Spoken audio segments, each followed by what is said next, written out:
Hello and welcome to online Ada first study principle for learning. दोस्तों स्वागत है आप सभी का online Ada first study YouTube channel पर। इस वीडियो में हम बात कर रहे हैं एक बड़ी और लेटेस्ट अपडेट के बारे में जो कि संबंधित है बीएड छात्रों के लिए बड़ी खुशखबरी को लेकर। बीएड छात्रों के लिए एक बड़ी खुशखबरी सामने निकल कर आ गई है। 10,767 पदों पर एलटी ग्रेड शिक्षक भर्ती के विज्ञापन के बारे में डिटेल में बात करेंगे। चैनल को सब्सक्राइब करके बेल आइकन को दबा लें और वीडियो को लाइक कर दें, जिससे कि आपको रियल ऑथेंटिक जानकारी online Ada first study YouTube channel के माध्यम से मिलती रहे। सीधे शुरुआत करते हैं मुद्दे की और सबसे पहली अपडेट के साथ, जो कि संबंधित है एलटी ग्रेड शिक्षक भर्ती के लिए। काफ़ी लंबे समय से इंतजार करने वाले उत्तर प्रदेश के अभ्यर्थियों के लिए नई शिक्षक भर्ती का कहीं ना कहीं जो सपना है वो एक सपना सा बनकर रह गया था काफ़ी लंबे समय से। लेकिन अब ऐसे में एक बड़ी खुशखबरी सामने निकल कर आ रही है और ये खुशखबरी बेहद महत्वपूर्ण है उत्तर प्रदेश में नई एलटी ग्रेड शिक्षक भर्ती के विज्ञापन के बारे में।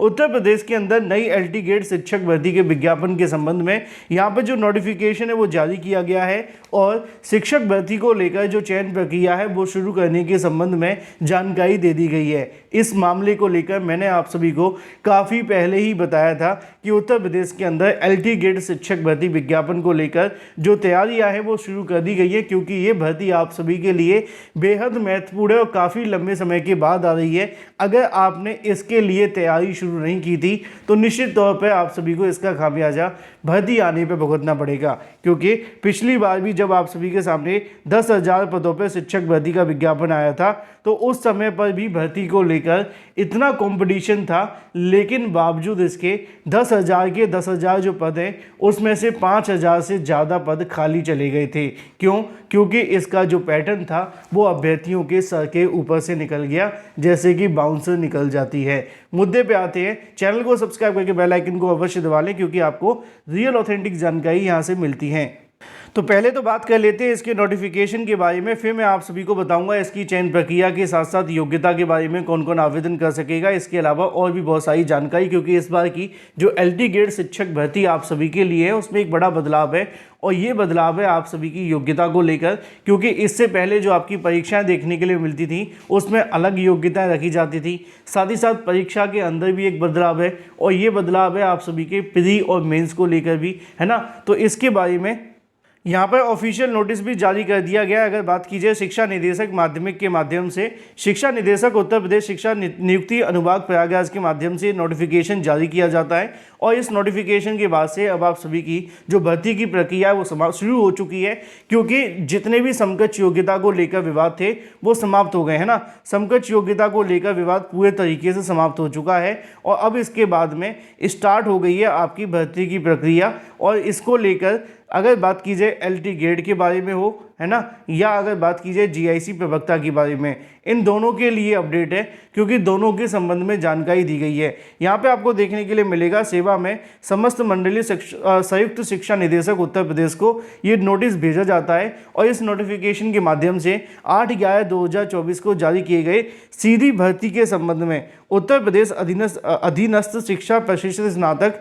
यानी कि एलटी ग्रेड महिला शाखा के अंतर्गत सीधी भर्ती के रिक्त पदों के अध्याचन प्रेषित किए जाने की वांछित सूचना उपलब्ध कराए जाने के संबंध में। अब यहाँ बहुत सारे अभ्यर्थी सोचेंगे अवश्य कि महिला शाखा क्यों लिखा हुआ है। असल में जो आपकी एलटी ग्रेड शिक्षक भर्ती होती है उसमें दो तरह के विद्यालय होते हैं। एक तो होता है कि कॉमन, ठीक है, एक तो होता है कॉमन जहाँ पे मेल और फीमेल दोनों पढ़ा लेते हैं। एक होते हैं सिर्फ जिसमें मेल हैं वो मेल पढ़ाएंगे, जिसमें फीमेल है फीमेल पढ़ाएंगे। लेकिन जहाँ पे मेल है वहाँ फीमेल पढ़ा सकती है, लेकिन जहाँ फीमेल नहीं है वहाँ मेल नहीं पढ़ा सकते हैं। ये कॉन्सेप्ट होता है, आपको पता होना चाहिए। तो यहाँ पे मेल की वैकेंसी अलग आती है, फीमेल की वैकेंसी अलग आती है। लेकिन फीमेल मेल की सीटों पर चयनित हो सकते हैं, लेकिन फीमेल की सीट पर मेल चयनित नहीं हो सकते हैं। ये कोई पजल नहीं है, आपको समझाने के लिए आसान भाषा में समझा दिया गया है। अभी भी आपके मन में सवाल है तो पूछ लेना या वीडियो को रिवाइंड करके पूछ लेना, देख लेना, ठीक है। अब ये तो बात हो जाती है आप सभी के लिए कि ये प्रोसेस होता है। एलटी ग्रेड को लेकर पहले भी रिक्त पदों का डाटा समय समय पर भेजा गया है। पुरानी भर्ती में जैसा कि मैंने आपको स्टार्टिंग में बताया तकरीबन 5,000 के आसपास जो पद हैं वो खाली रह गए थे, है ना। नई भर्ती के अंदर अगर बात की जाए तो एलटी ग्रेड के कुछ नए पद भी निकले हैं, क्योंकि पुरानी भर्ती 2018 में निकाली गई थी। उसके बाद 6,000 पदों का अध्याचन भेजा गया, है ना। कुछ नए एलटी ग्रेड के विद्यालय खोले गए थे। तो सारी चीज़ों को समराइज करके पदों की संख्या बढ़ी होगी। अब उसी के संबंध में यहाँ पे नोटिस जारी किया गया है कि सीधी भर्ती के रिक्त पदों के अध्याचन प्रेषित किए जाने की जो सूचना है वो उपलब्ध कराए जाने के संबंध में नोटिफिकेशन जारी किया जाता है। लिखा हुआ है कि राजकीय माध्यमिक विद्यालयों में रिक्त पदों के त्रुटि रहित अध्याचन यथाशीघ्र लोक सेवा आयोग को भेजा जाना है, क्योंकि लोक सेवा आयोग के माध्यम से भर्ती होनी है। समकक्ष योग्यता का विवाद खत्म हो गया है, तो उत्तर प्रदेश के अधीनस्थ शिक्षा यानी कि प्रशिक्षित स्नातक श्रेणी के LT ग्रेड नियुक्ति के पदाधिकारी पूर्व में मंडलीय संयुक्त शिक्षा निदेशक रहे। पूर्व से चयनित टीचर्स के समस्त विवरण निदेशालय में अपडेट न हो पाने के कारण विषयवार आरक्षणवार स्पष्ट जो अध्याचन है वो तैयार किए जाने में कठिनाई आ रही है। आगे लिखा हुआ है कि आपको निर्देशित किया जाता है कि संकलन प्रारूप पर उत्तर प्रदेश अधीनस्थ शिक्षा के LT ग्रेड महिला शाखा के संबंधित अपने मंडल के संकलित सूचना दिनांक 15/11/2024 तक अनिवार्य रूप से इस वाली ईमेल आईडी पर भेज दी जाए, जिससे कि जितने भी रिक्त पद हैं उनकी पूरी की पूरी जानकारी कहाँ भेज दी जाएगी, UPPSC को भेज दी जाएगी और UPPSC को ये डाटा मिलने के बाद इसका जो विज्ञापन है वो जारी कर दिया जाएगा। अब ये तो एक मामला हो जाता है। टोटल पद कितने रह सकते हैं? 10,767 के समथिंग LT ग्रेड के पद खाली हैं पूरे विद्यालयों में। इसका डाटा हमारे पास समय समय पर बताया गया है विधानसभा के अंदर माध्यमिक शिक्षा मंत्री गुलाब देवी के माध्यम से। अब ये एक मामला है। दूसरा मामला है कि विज्ञापन कब तक आएगा।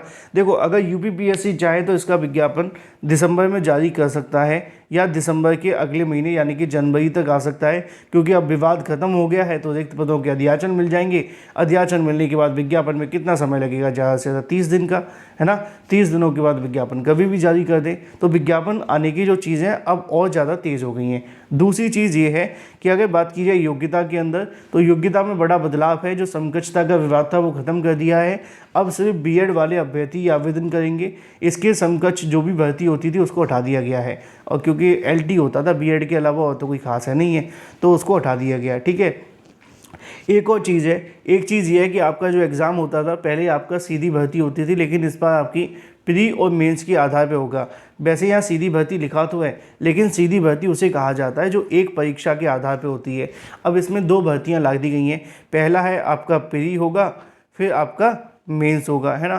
प्री और मेंस दोनों ही सब्जेक्टिव होगा, मैंने आपको पहले ही बता दिया था। सॉरी, ऑब्जेक्टिव होगा, सब्जेक्टिव नहीं होगा कोई, तो आपको परेशान होने की आवश्यकता नहीं है। ठीक है। रही बात इससे संबंधित और भी तमाम जानकारियों को लेकर, अगर आप सिलेबस के बारे में जानना चाहते हैं या कुछ भी पूछना चाहते हैं सब्जेक्ट कॉम्बिनेशन को लेकर, तो उसको लेकर मैंने समय समय पर वीडियोस बनाए हुए हैं। आप चाहें तो LT ग्रेड ऑनलाइन अड्डा फॉर स्टडी यूट्यूब पर सर्च करेंगे तो आपको उससे संबंधित बहुत सारे वीडियोज़ मिल जाएंगे, क्योंकि ये सारी डिटेल में पहले बता चुका हूँ। अगर आपके मन में अभी भी कोई सवाल है तो कमेंट करके पूछ लेना, मैं उसका reply as soon as possible दे दूँगा। विज्ञापन बहुत जल्द आने जा रहा है, प्रक्रिया शुरू हो गई है, अब आपका इंतजार भी खत्म होगा। Thank you for watching this video.